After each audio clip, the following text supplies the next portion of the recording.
Just before 6 p.m., officers in the area of North Clinton Avenue heard gunshots. As officers were responding to the area, they were updated with a shot spotter notification indicating gunshots in the area of the 700, 800 blocks of North Clinton Avenue. Upon arrival, officers immediately engaged at least one suspect in a foot chase, which led to a house on Sullivan Street. At the same time, a call was received from Rochester General Hospital indicating that a private vehicle arrived with a 3-year-old boy who was shot at least once in the upper body. The young boy was then transported by ambulance to Strong Hospital, where he last night was in surgery for what was considered life-threatening injuries. I'm told today he is in stable but critical condition as of this morning.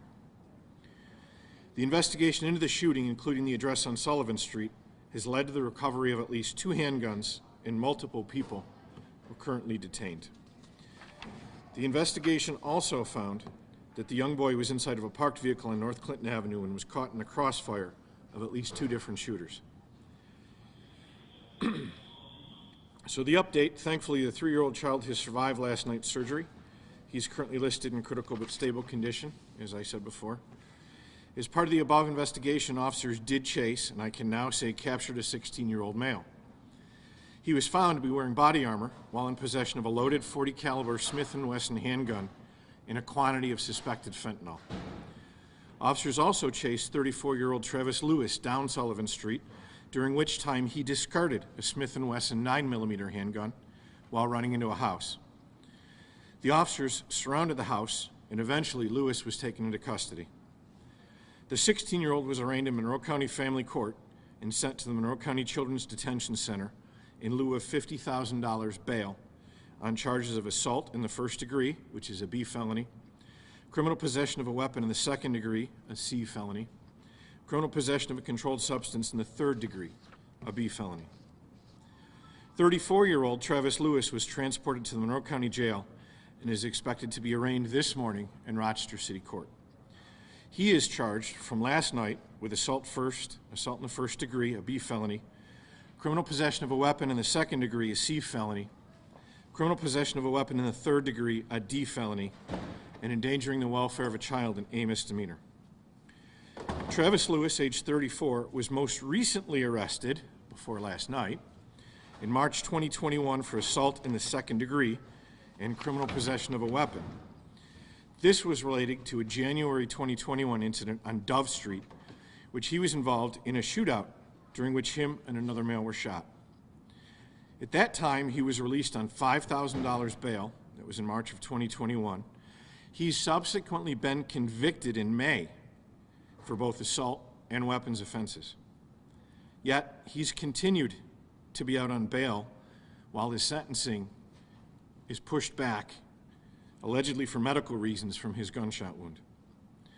Although the court has not yet sentenced him on this, he is looking, again, this is for the previous incident, which he was not incarcerated on, he is looking at a potential sentence of years in state prison. In 2007, Lewis was convicted of a robbery in the first degree. At that time, he was sentenced to 9 years. He was returned to prison for multiple parole violations and ultimately maxed out in 2020. Additionally, I can tell you Lewis was convicted of criminal possession of a controlled substance in the third degree, a C felony, in 2005. It is these previous convictions that led us to be able to charge the criminal possession of a weapon third degree last night.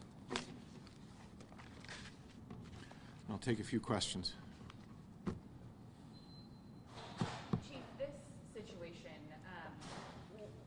how many people total do you believe were shooting at each other? And what was the position of this car? Was anybody in that car involved in the shootout, or were they simply just passing by or parked in that area? So I can't get into too many specifics of the investigation, but I can tell you the parties in the car, and obviously the 3-year-old was not involved. And yes, this was 2 groups. Again, going to define a group as more than one person, and this child was caught in a crossfire. So they were shooting at each other. I think I read about 25 shots fired. Can you confirm that? Between 25 and 30 rounds were fired last night. You made some comments last night about some new initiatives you're going to try in that area or with your staff. Can you outline what that's going to look like physically physically on the ground in these neighborhoods? Well, I mean, we've been trying new initiatives. We have the Rescue Our City initiative where we started charging federally. And again, as I said last night, in 6 weeks we've remanded 28 people federally on federal charges. We've taken 602 guns off the street to date. You know, we have overstaffed the area previously. We've had the Community Affairs Bureau out there on foot. We've had the traffic unit there. We've done high visibility. We've walked it. We have done outreach. So, again, we're going to do high visibility patrol for as long as we can. Resources are not indefinite. Officers, you know, have lives. This is hard on them. It's been hard on them all summer. We're facing a manpower shortage.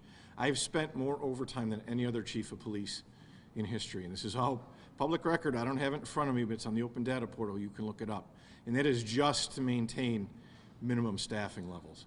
Without the help of our partner agencies, the Marshal's Office, our federal partners, the Monroe County Sheriff, the state police, we wouldn't even have the task forces out there now that we have working. So, you know, over the weekend through next week, it's a limited operation. It's going to be high visibility patrol to send a message, you know, as we did after July 21st, when our partners were gracious enough to pick up calls for service for my folks that weekend, and all of our PD got to spend the weekend in Clinton section.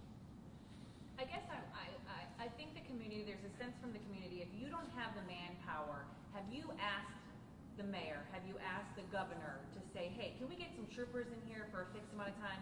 Is the National Guard an option? Is there any resources that you can pull from that you haven't already tried?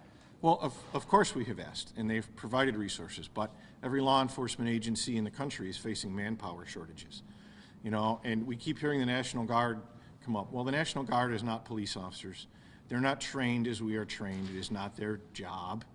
I mean, I could run down a list as long as my arm of what they're not trained, what they're not qualified to do. So, you know, it's all well and good to say, let's put the National Guard out there, but again, it would be optics and nothing more. You know, we've been doing evidence-based, data-driven police work since October, at least. Previously, even when I was the Deputy Chief of Operations. It is precision police work. We target known violent offenders, and now with the Rescue Our City initiative, we're going after some of them preemptively. That we know they have weapons, we know they're out there. We're not waiting for them to use the weapons, we're going after them proactively, and that is what has resulted in the 28 arrests that have been referred federally. But, you know, again, so in this data is courtesy of the District Attorney's Office, and it's a little dated. It goes back to September 9th. So regarding 2022 homicides, and again, this is a little bit out of date, but as of September 9th, 28 individuals had been arrested and charged for homicides, which occurred in 2022. 2 of these individuals are alleged to have killed 2 victims, totaling 30 homicide victims. 8 out of the 30 homicide victims were killed by parolees who were on parole at the time of the killing, amounting to 27%. 10 of the 30 homicide victims were killed by parolees, a U.S. probationer or county probation absconder at the time of the killing, amounting to 33%.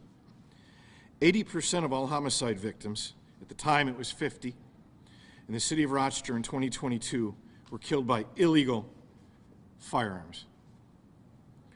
When you look at the criminal possession arrests, criminal possession of a weapon arrests that we have made, and again, this is a little dated, goes back to September 9th, defendants that were released on non-monetary conditions, arrested for a gun and released on non-monetary conditions, 15%. Bail was set on 68%. Of those who had bail, 52% posted bail and were released from Monroe County Jail. In 33% of those cases, bail was set at $5,000 or less. So, of those who were released at arraignment or posted bail after being arrested, 51%.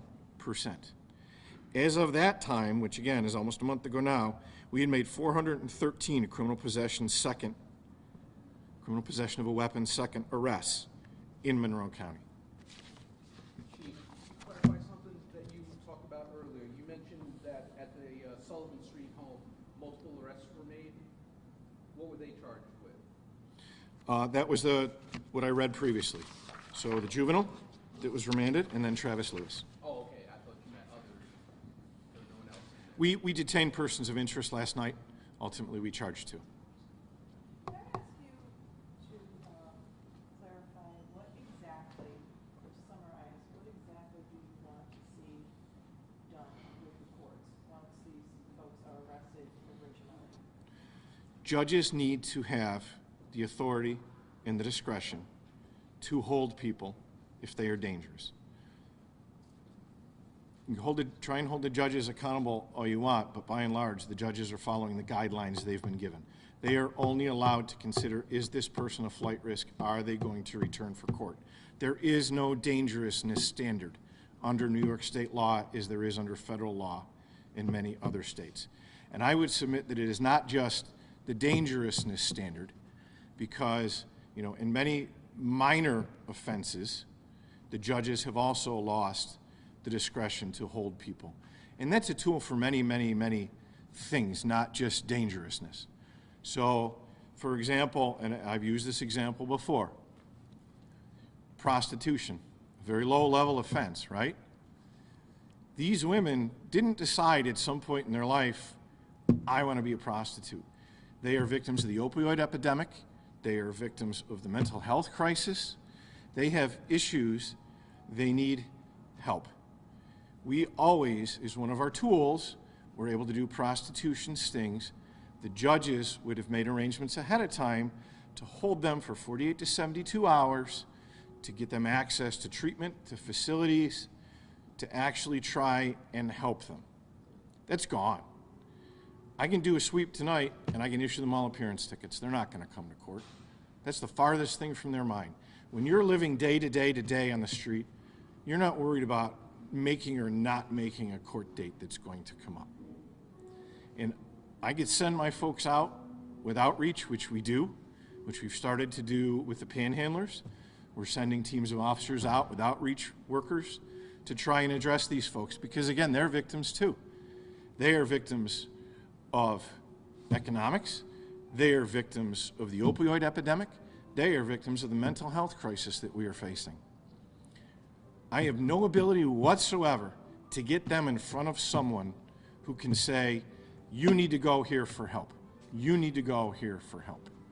So if we don't want the police to do that, that's fine. I understand that. But right now, the tool that we have readily available that we used to do in these cases, and we can do again, is just not available to us.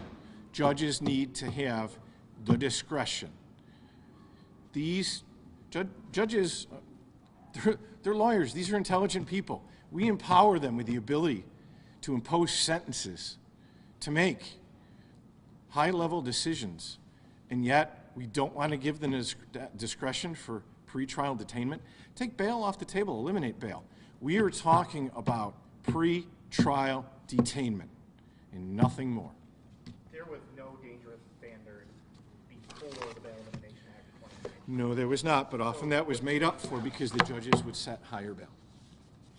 Can I just ask you to just, I had a couple questions about last night. Last one, we're at the- Okay. Was this child in the car alone, in a car seat? Can you just explain what else you can say? I know you said you're limited, but about some of those details. Child was in the car with an adult shielding the child that heard the gunfire ring out and jumped in the car to shield the child. Was the child mom? Dad? Thank you.